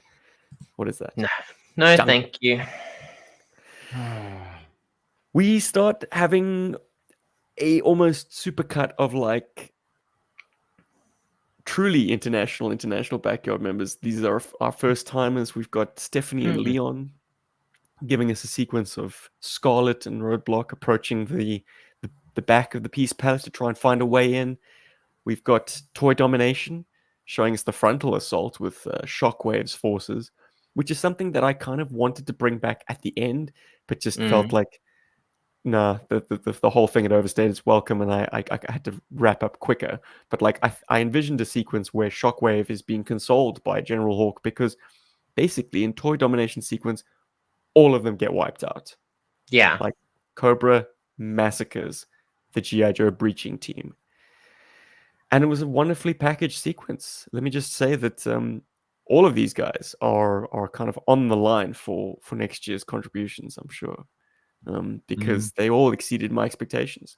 You never know what you're going to get when you open your submissions to people you've never worked with before. And let me just say, I was very happy with the result. Hell yeah. Very, very good. Like, and I There's tied it even back rumblings. in with Stephanie and Leon. They had a monster breakout, which kind of gives you the impression that, yes, Cesspool is administering the spores to more of these guests, because even more kaiju are kind of coming out of the woodwork. These snake creatures. I particularly like the one that Stephanie used. It was very snake-like. It was just a swirling collection of snakes with snake hands and a snake face with a movable jaw. I can only imagine it's like a Motu toy. Yeah, it's one of the snake men from Motu. Perfect. Very cool. man. Snake men. We jump back in with Mark and Ron, but I assume this was more Mark's work, because I see a lot more of his diorama. Yes, I thought I designs. recognized those dioramas from his beautiful hardcovers. Well, if you want a controllable environment and you've got those marvelous city streets all realized in cardboard, you go to it. Once again, I am hugely grateful to this man for saving my bacon on numerous occasions. Entirely all the kind of the street sequences of Cobras and Joes and Destro's forces all struggling against this outbreak of creatures. Because Cesspool takes to the streets. He's now just indiscriminately Giving everyone a spore. You get a spore. You get a spore. You get a spore. and the results are varied. Mark uses a number of different techniques to create the transformations. I think at one point, like, he kind of enlarges a character on screen by using Xeroxes of them, like increased size. Oh, I love that. That was so clever. That's you, Mark. Awesome. Mm-hmm. Oh, hi, And that Mark. wasn't the only one. I mean, there were the crossfade techniques where he matched the camera moves. Yeah, look, we should interview the man to get exactly the number of like times he created a morph on screen. Because we saw an arm growing, and we saw, was it Leatherneck maybe, sort of morphing into a big beast. Just cool stuff, filling every frame and getting the scope of it as well. Like, I didn't have the sheer number of like civilian action figures. I don't think I even have one. But Mark, at his disposal, he's got crowds of like particularly Super 7 action figures, which he uses for his photography. The reaction guys, just, I think I saw Juan Carlo Esposito once or twice. He was in there somewhere, maybe a Breaking Bad Super 7 figure. I assume they did Breaking Bad. They did everything, right? Pretty sure they did.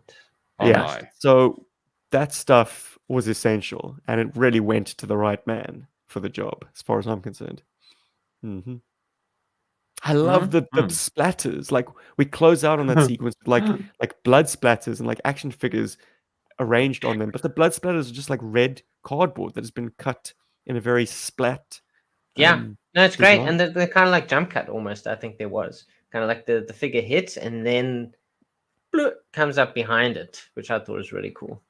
We have a correction. My apologies. Stephanie's in the chats and she has corrected me. The kaiju was Snizzard from Power Rangers. Right on, man. Oh, gee. If it was Motu, it would have had a loincloth, Paul. Come on, man.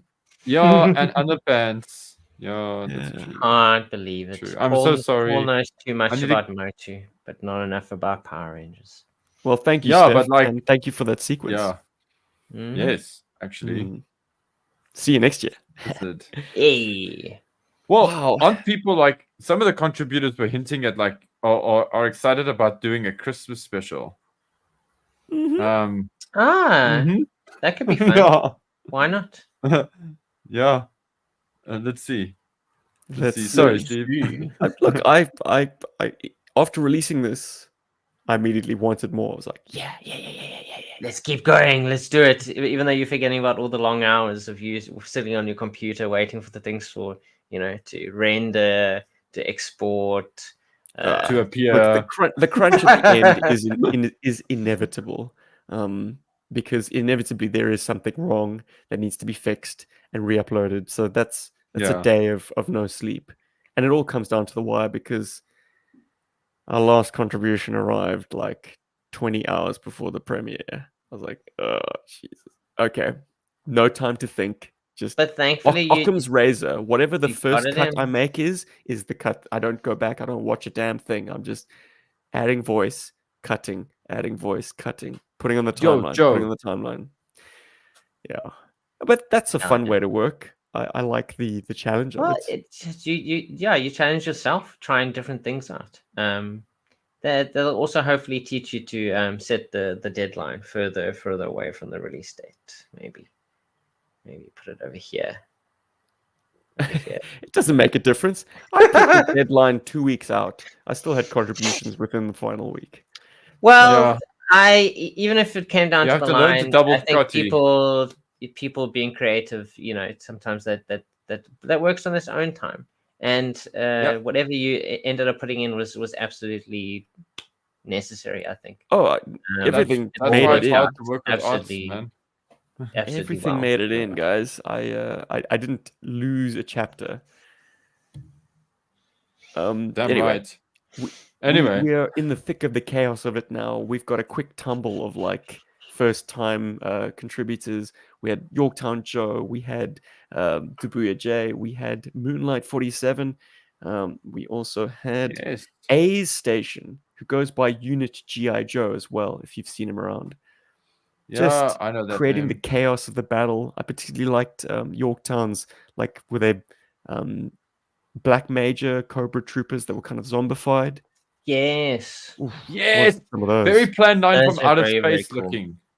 Somebody mentioned Mm-hmm. Edward. I think it is WJ mentioned Edward in the comments. Well, Yes. yes, I felt that those guys looked very Plan 9 ish. And thanks to WJ for Karen Rob. oh no, I was going to say we have Yorktown in the chat right now, and he says he tried to keep it close to the 1 minute original limit, saying he's very new at doing anything beyond Instagram pics and is working on improving. Well, what you did was pretty cool already. I'm actually very excited to see an improved version.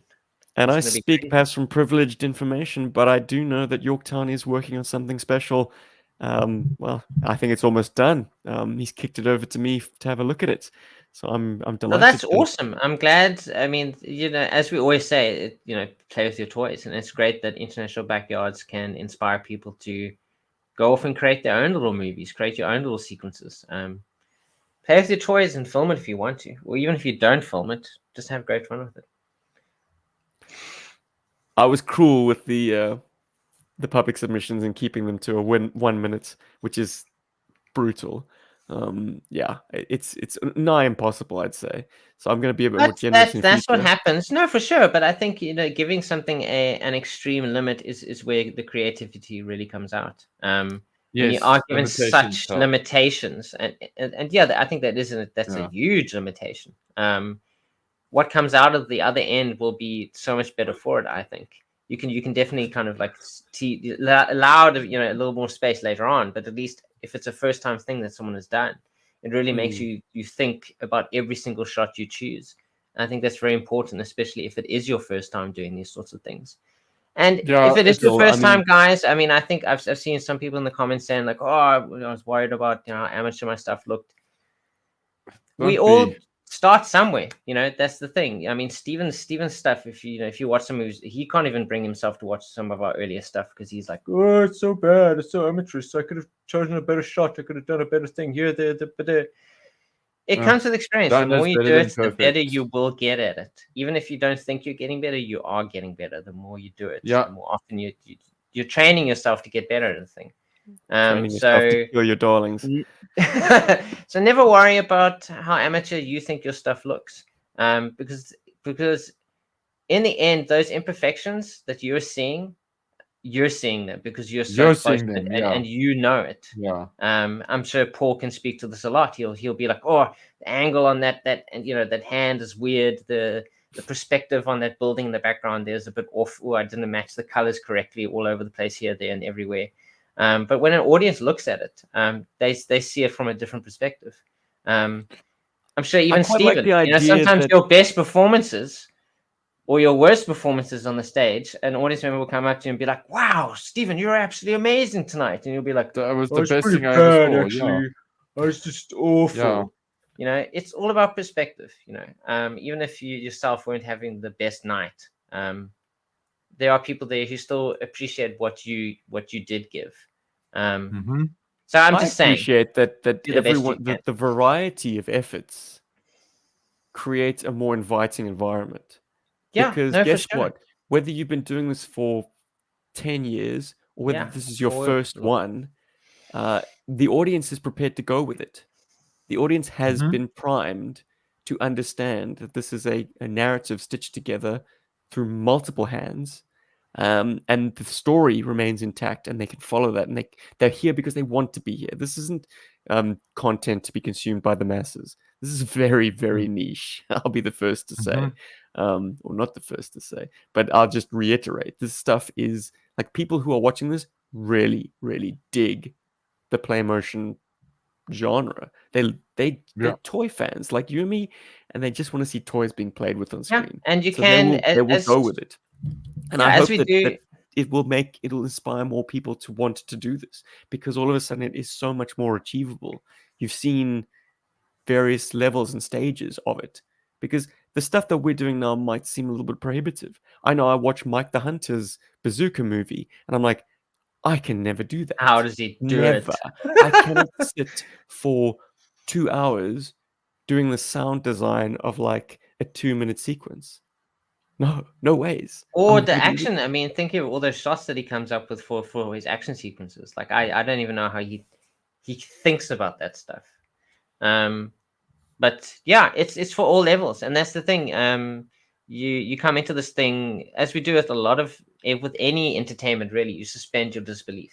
And thankfully, you can do that. I think very easily with the international backyards, if you understand the concept. I think I just also something I'd like to impart on anybody who wants to do a submission for backyard international backyard or do play immersion or whatever. So like, just to I would say, try to keep these two things in mind. Firstly, you do not have to do this for anybody else but yourself. So do something that you enjoy doing. Don't try to make something you think people will like, because ultimately you will always fail to reach everybody. You'll never ever accomplish pleasing everybody. You'll never get that. Sort yourself out first, do it for you, put it out there. If people like it, great for them. If people don't like it, that's actually their problem, not yours. Okay? So that's like there's a lot more content on YouTube. Jog on, find something you do like. Exactly. Find something else. And the other side of it as well is done is better than perfect. Getting it done, getting something that's finished from beginning to end and submitted. And I can speak to this from experience because I have a lot more misses than I have wins. Getting things finished is the most important thing. Like, people care more about seeing something in its entirety than how well it could have been. Because when things are finished, that means they can carry on and you can see more. And if you're looking at your work and you're going, oh, I could have done better, that's the best thing ever. When you look back at work that you've completed and you can look back and go, oh, I could do that better, that's growth. That's showing that your artistic or your skill level has improved to such a degree that you can look back at your old work and see that you can do better, and you want that. You should never look back at your work and go, oh my word, that's the best thing I ever did. Best thing I ever did. I will never get better. I'm just gonna stop now. Yeah, that's exactly. That's what makes you want to keep making things, because you thought the last thing wasn't the best. You keep making, keep doing. Dabuya J saved my ass as well. I'll tell you why. Hell yeah. We established the Transformers. There's a sprinkling of Megatron here and there and everywhere. This was something that came out of the StreamYard chat amongst the Megatron. contributors. I hadn't put the Transformers in. Someone else did. I rewatched that chat to determine exactly who it was. I think it was Bart, actually. Yeah. Name drop. Bart dropped that one and darted off, and then everyone kind of tumbled down a hill. They're like, yeah, let's get Megatron involved. Anyway, Megatron. thank you, Dabuya, for reintroducing Megatron at that point. There was no sequences shot with the Decepticons, and also name dropping the Insecticons. Bombshell makes an appearance, Decepticons. and he shot that sequence at an actual museum in Texas, I think. Oh, that's cool. that's like next level, man. Like, I like to go out. That's We're very shooting in gonzo. museums. We're shooting at the Peace Palace, and also, I mean, But yes, he had maybe his people- toys all like set up on the. That's what I think. That's amazing. They That's let so you cart cool. all your tanks. Of course they do. Of into course this they do. They're museum pieces. You know, those are vintage toys. But speaking to the Megatron thing, I think it's kind of. I mean, however it worked out, it's kind of cool to have him come back at the end because you don't have to have him constantly in the entire film. You kind of like He set was him the up. He Hail was on Mary. there. You know, he was on the ship at the start. You kind of see him crashing down to Earth, and then he comes back at the end again. You know, he's kind of. I think it weaves together really well. So however they came about, either people were like, no, I don't have a Megatron, or I don't feel like using a Megatron. Whatever happened, it still worked out in the end. I think it's a nice subplot that kind of comes back at the end, like, oh yeah, Megatron is in this thing, and here he is. This is why we set him up at the start. You know, it's kind of like the smoking gun. Hey, it's Megatron. gun. Smoking Walther. He comes Nice. back, you know, at the end there. So while we've been having these chats, for the listeners, I'm mentioning Paul has been feverishly, inspirationally inspired to draw, while we are talking about our demons. Paul, what are you drawing here? Is that the what is that? Guys, Rob, okay. I just so we're on a level.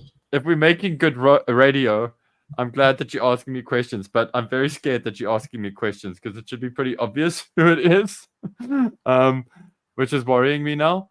But anyway, It because is Space Destro. I like it. Space Destro. So we have Space Destro. He's Destro, kind of been squished up with the Purple the body name escapes condom. me now. Yes, it's No, Space not Space- Destro. I absolutely love it. But yeah, guys, we're speaking about demons, and there's like a subplot in demons that has just been sticking with me, and I'm like, I really want to draw that character right now. And the character that I've been like messing around and doodling has been Nemesis Enforcer. And then I had one accidental Destro, and I mean, we all have an accidental Destro every now and then. It's like, oh, It just I've had a Absolutely. Destro. Lab just slipped Destro, out. you know, Ooh. comes out of nowhere. I thought I was Nemesis Enforcering, but I actually Destroed myself. So yeah. So yeah. But going from the left as we go to the bottom, the left is the first sketch, and it's looking a little bit like Buck Rogers. He's like with his goggles off as toy bounty. Yes. Yeah. So, anyway, but yeah, guys, I've just been sketching and I've been throwing them up every now and then when it's just the talking heads, just to make it interesting. Well, Those are I just great wanted for to me. mention it so that you know, if Well, the thank listeners want to come and watch this episode, then we're welcome to. Totally. Cool. So we're bringing Okay, out I'm the gonna take it movie. off the We're coming screen. to the end. We're getting Unit to the GI end here. Joe. What can I say, man? Lots of action in that sequence, created the chaos of it all, showed a little bit of Doc in action, which I was grateful. Yes, I Establishing thought that this was Doc a is there. fun little sequence. Are we talking about the sequence with the with the Pikachu? No. No, not that one. Doc, I thought you were supposed to be a pacifist. No. Oh. I was all state. It's a good line. Got the guy in like an arm lock of some kind. Yeah. Oh man, good stuff. Very funny, and a nice sting at the end. Also, kind of bringing back the monster thing that not everyone is a kaiju. Sometimes it's just like a horribly mutated human who happens to be at the helm of a shark. Like that shit's gonna start happening. once these spores are on the loose. It's horrifying stuff, really. Like we could have focused an entire 2-hour play motion on Should have just gone those crazy. moments. Yeah, Mm. exactly. And you brought it up, Rob, the Pikachu moment. That is Moonlight I did. 47, giving us a light-hearted note to just vary things. I think I was very grateful that he decided to go in that direction, because with everyone playing the serious notes, sometimes we need to be reminded that yes, these are still toys, and everyone had their Toys. own style of play. Sometimes your toy box would extend to the monsters, sometimes they extend to the Pokemon. But they're all monsters at the end of They're the all day. monsters in the end, absolutely. And yeah, it Gotta speaks to the catch 'em different all. styles that you can play with, and it's nice to kind of have those Pokemans. moments of levity, in the middle of this giant, like, explosive action sequence. I can definitely relate to that. I mean, Stephen knows how much fun I had making Alistair laugh when we were kids, instead of taking his very important plot points very importantly. Very This is seriously. the end of the world, and now I reveal my real name. Hey, Al, he's farting. Use guys. So on that one, something that I wanted to comment on specifically is I love how that, like, there's a lot of levity in the scene with it being, Pikachu and all, but the dialogue, the conversation that they're having about Helix, it's actually quite, like, it does get a little dark. It does get a bit like, Helix is maybe, happy on the outside, but not happy on the inside, very conflicted and all that. Thought that was very clever. And then breaking it up with the whole Pikachu thing, and I thought that was smart. And also, just again, congrats to Moonlight. Moonlight, you and I have been chatting quite a bit for a while now, so yeah, man, congratulations on your first play motion. And I think you nailed it, dude. So I just wanted to throw that out there for you. Cool. Great fun. And I think that kind of wraps it up in a sense. We've touched upon everyone's pieces. Obviously, we could talk more at length about each one.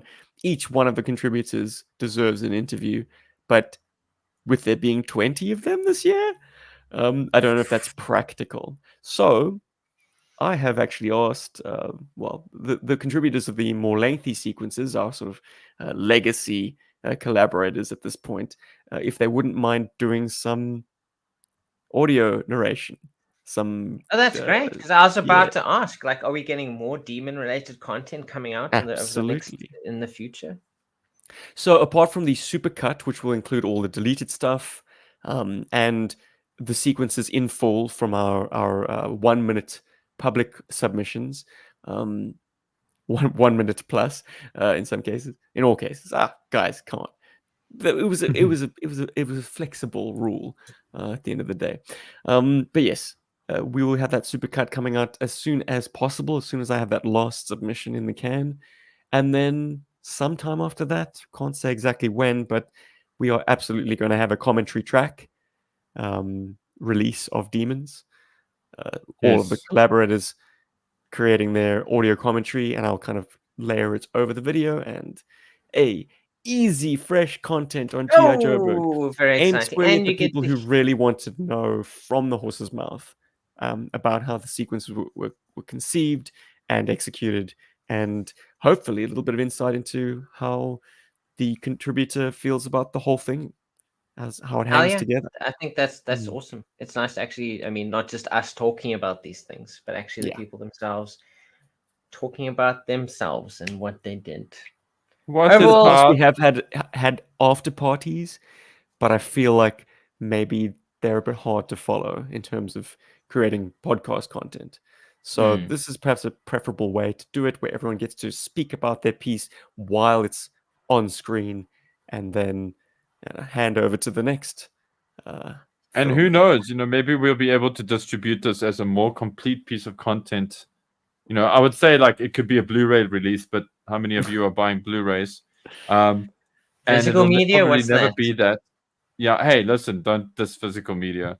But I do mean, like, in the sense that, can you imagine, like, being on YouTube and then being able to switch on a commentary track on one video?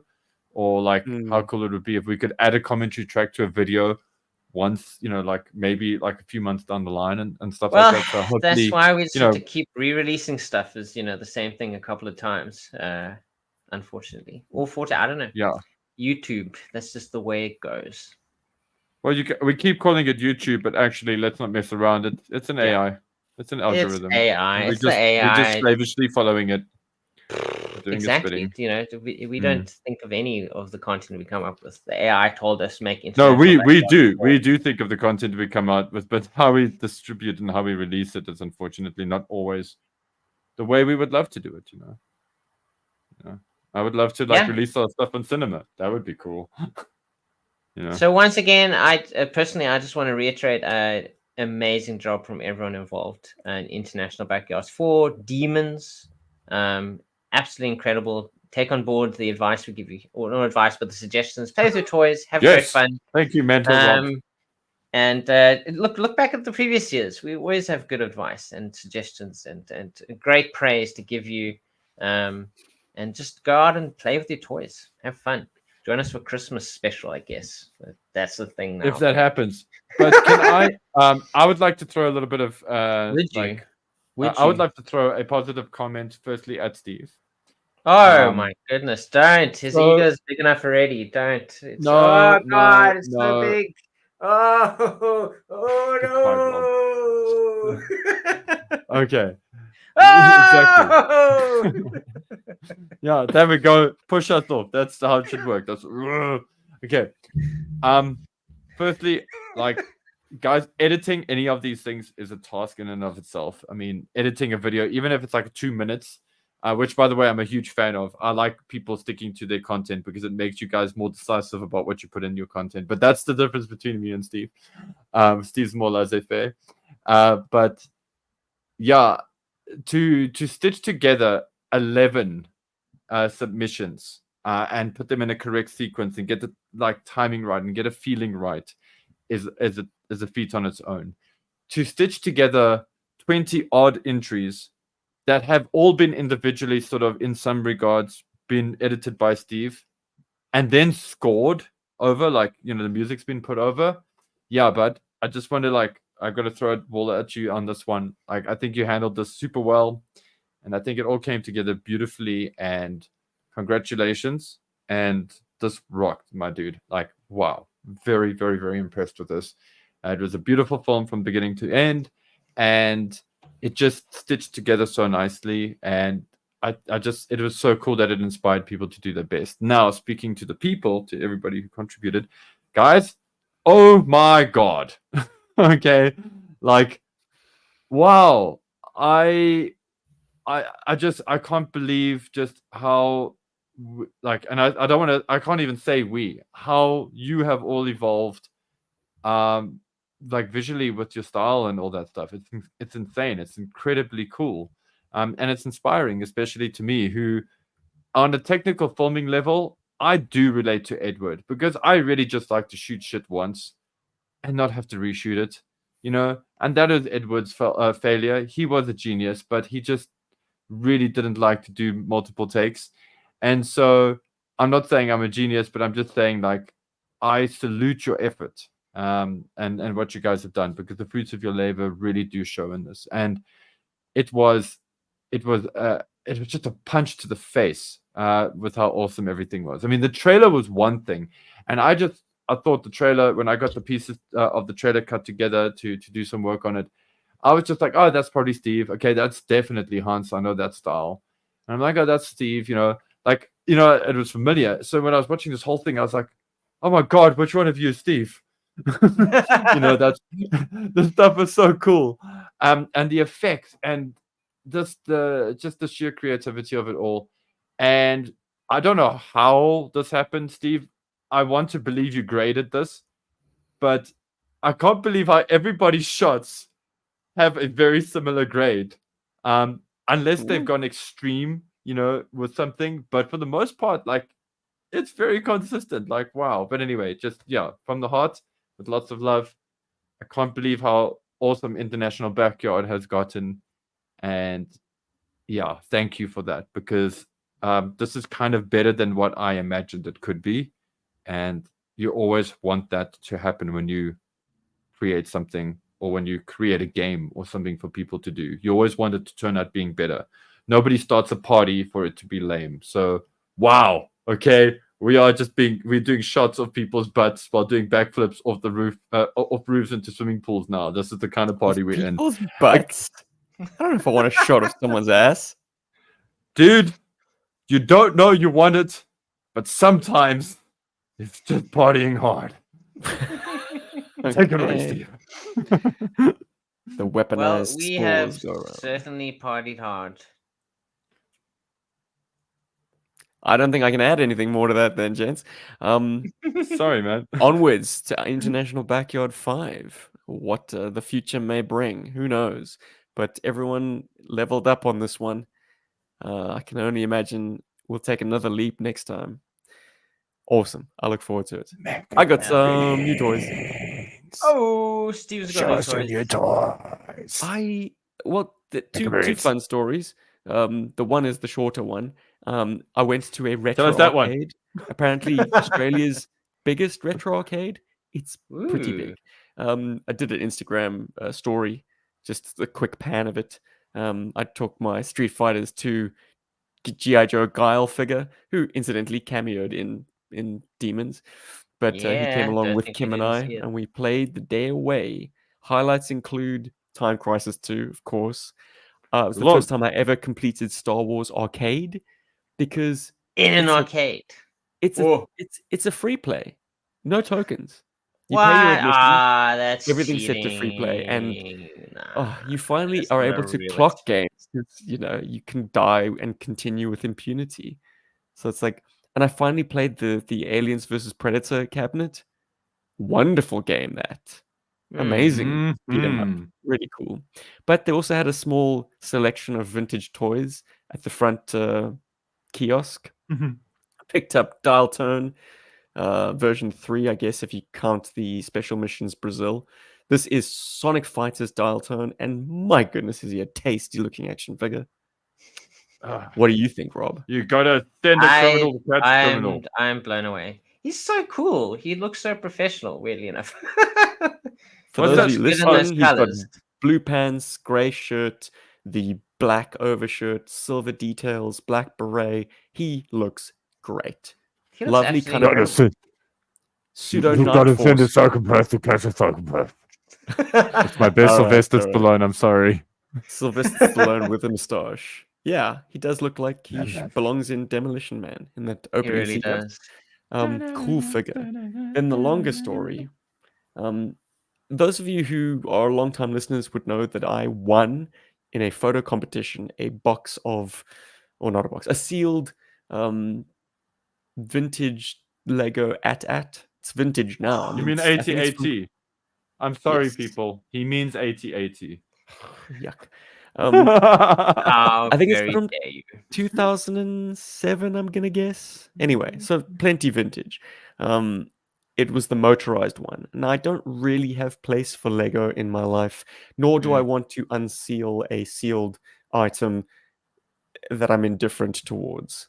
The joy of unsealing it is kind of not as great for me as it would be for someone who actually likes this stuff or actually Makes sense. knows its worth. So I happily traded that away for 3 members of the Sky Patrol that I was missing. All of them in Oh, possession Oil with bag their- patrol. their tinfoil parachutes. If you know Sky Patrol, you know that stuff is becoming more and more expensive and less likely to survive. So I'm going to try and actually parachute it once on camera for everyone's enjoyment, and then seal it away. Further Never to be proof seen that again. biodegrading is bullshit.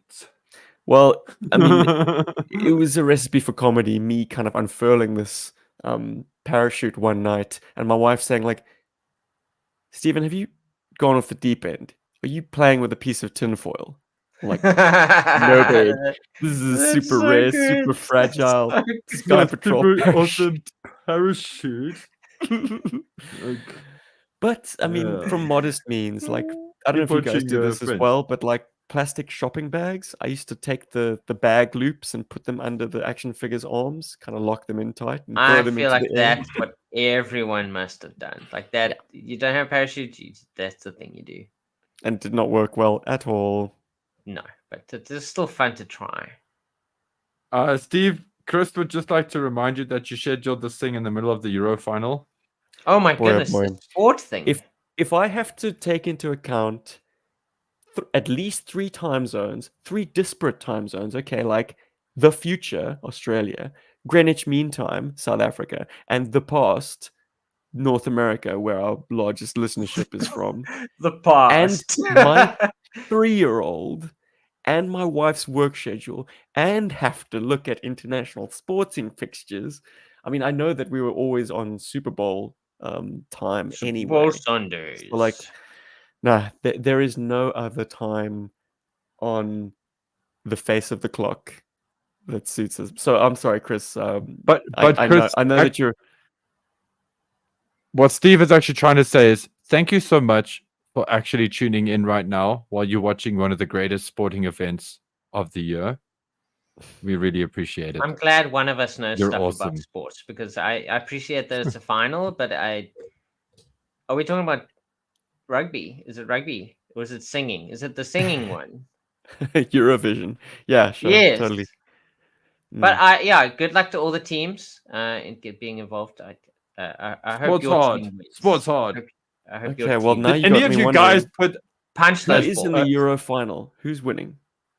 Who is winning? No one's winning. It's not started yet. The opening ceremony is occurring right now. I'm guessing. Oh, well, we'll be done by the time. That's a kickoff happens. wild guess. I am. No, it's halftime. soccer. It's It's halftime. okay. So Spain and someone England. Good lord. Oh, well, Oh, go my word. Spain. It's Go 0-0 at Spain. halftime. Oof. Okay. Go Exciting. Spain. Not. Nobody Also, managed to land a goal. Anyway, Steve, you were telling us about the baggies. Did you guys ever put a pick and pay bag on yourselves and jump off somewhere high, hoping it would be like a parachute? I You're would touched, not boy. be here if that is something that I didn't say attempted. I did it. I'm asking if any of you did. No, but I'd like to think I Okay. wouldn't be here if there was something that I attempted. Okay, well, there is a kid in my school who did that. No. But turns out, Aw. yeah. But I mean, it wasn't like that high. It was off, okay, like good. off a Oh my pavilion stand, goodness. you know. But actually, what did actually work quite well, considering that we all weighed maybe about 30 or 40 kilograms. I mean, and we were all Mhm. of grade 1. But to grab 2 bags. Now, remember, shopping bags when we were kids were quite robust. So yeah, you jumped yeah, quite no, high. those You things are made did of, get like, that like Crazy plastic. exactly. You did get that like few milliseconds of actual hang time, and you're like, yeah. But you're a kid, so like whatever, it's fine. I just had to put that out there. Anyway, Stephen, tell us about your plastic bag, man. More. I think that's it, guys. I don't want to bore you with the details, but yeah, the 3 that I got were skydive. Hey, No, the I bully. didn't get skydive. No, I haven't gotten the leader yet. Sorry, that's Do the you have one that I'm Dodger? missing.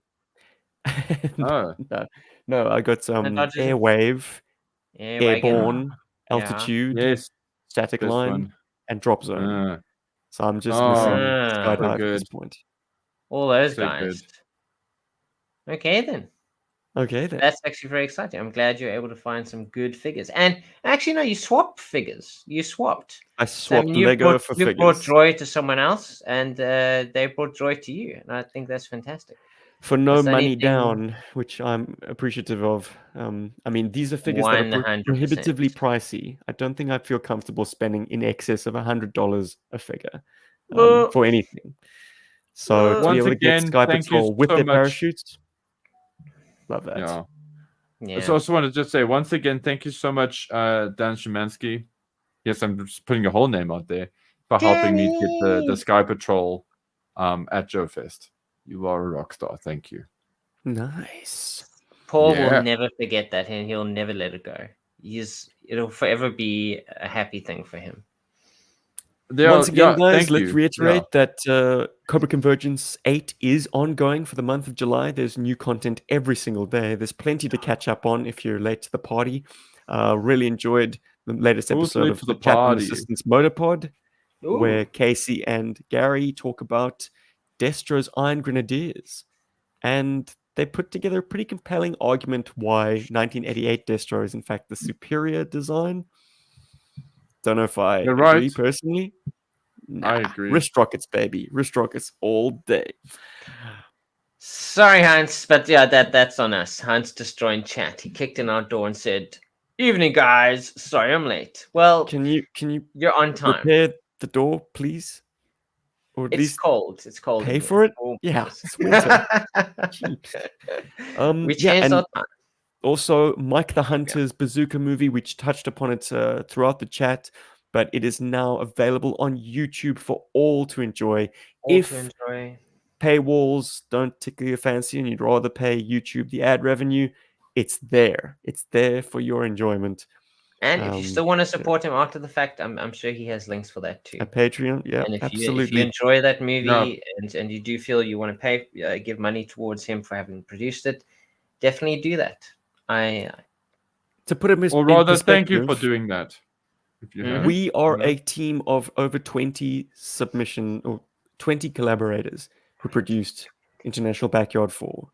And not to take anything away from that, but he is one man and he did a 2-hour. He did man. all of that, all of what was done for Demons on his own.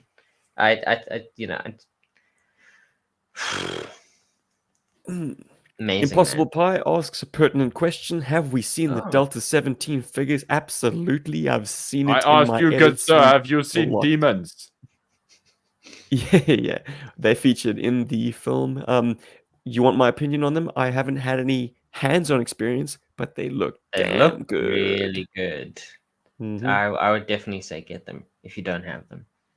They look pretty I cool. wanna play with the. And they look good on D17 screen figures. with O-ring Joes. Mm, They're a different actually. thing, but they work. Yeah, which is always the best thing. That's actually literally like if I see new toys, I'm like, oh, that's so cool. Oh, it's not 3 3/4 inch. It's not 1:18 scale. Ew. Okay, go away. Yeah. No thanks. I don't want none of that stuff. I don't want any of that stuff. No, thank you. Ghostbusters. You can keep it. So You happy can about keep it. those. There's Shepard. Oh, yeah. And the Steven is team. showing off a bit of the footage from Demons featuring Delta 17.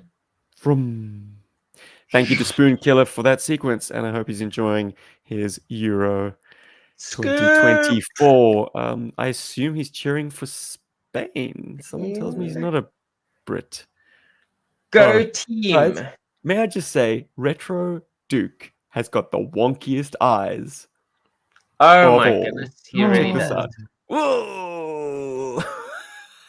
He's I mean, asymmetrical. who's That's the totally character from the fine. Goonies? Oh no, Paul. It's not Steven. It's not that bad. No. It's not that bad. It's really not. No. But I see what you're going for. He really is asymmetrical. Bad Whoever times, made sad that mold, times. I think, messed up, and they once they started making the figures, they were like, "Oh, I think it's you the weren't paint supposed to mask. use that head. That was the No. prototype head. You're supposed to use the second head. This one over here." And it was too The late. eyes are just slightly offset. Anyway, sad times, There- bad Can It times. really is actually. Ooh. I gotta mention something quickly from Demons now that you mentioned Please that, do. Duke. Please do. So there's a sequence where Grunt and the team, they're like infiltrating and they're meant to be whispering. But you know, like 90s Grunt is like, you know, so it's like, we gotta get in really quiet. Really quiet. It just kills me in my head. It's not played like that. Because No, obviously like, not. But you look at the figure and mouth you see is his like, mouth open up like that. Yeah, that wonderful. Yeah, he's so cool. Good He's old fantastic. Grunty. All right, guys, we've had a blast. I hope you have We've done too. it. We talked If you about haven't checked out Demons. Demons, Go do it. Hopefully, this will inspire you to go see it. You know, we've talked up all these sequences, and you're like, "Whoa, that sounds so cool." I'm actually going to go watch it now. I'm very curious. If you watched it in this order, if you watched the podcast first and then the movie, please comment down below and let me know how that experience went. I'm very curious. yeah. I've done weird shit like that before too. I watched Dune 2 before I watched Dune 1. Actually, I still haven't watched Dune 1. Come on, Natter. Thanks as always to our patron. Oh my god, you Squad, the Berg Force, and our Yes. YouTube members, Thank who were you to treated to everyone. perhaps some early access to the Demons stuff. I was dropping a little Yes. bit of my own kind of personal process in there, dropping some finished footage, dropping the trailer, an early draft of the trailer. Good times, good times. So yes, if you want to join the YouTube membership program, new stuff every week. Woohoo! So true. And yes, Christoph, it is over. We started very early today. But the great thing is that when we're done, this thing is, I guess it's uploaded, isn't it? Is that how it works? You can Oh yeah. Yes. you can rewind Available and immediately on Facebook, YouTube, and your podcatcher of choice. oh yeah, you and like the maybe audio. in the future we might be starting at this time. I don't know. We'll see how it goes. Well, it It's all certainly up to stops the me having a 3-year-olds in our 3-year-old banging at life. my door. Yeah, exactly. So, Chris, Absolutely. perhaps in future this will be our new time moving forward. So expect Sorry the times about to that. be fluid for the next couple of episodes. See Mhm. how it goes. We'll see. Without We further ado, accommodate you. let's have a righteous yo, Joe. Yo, Cobra.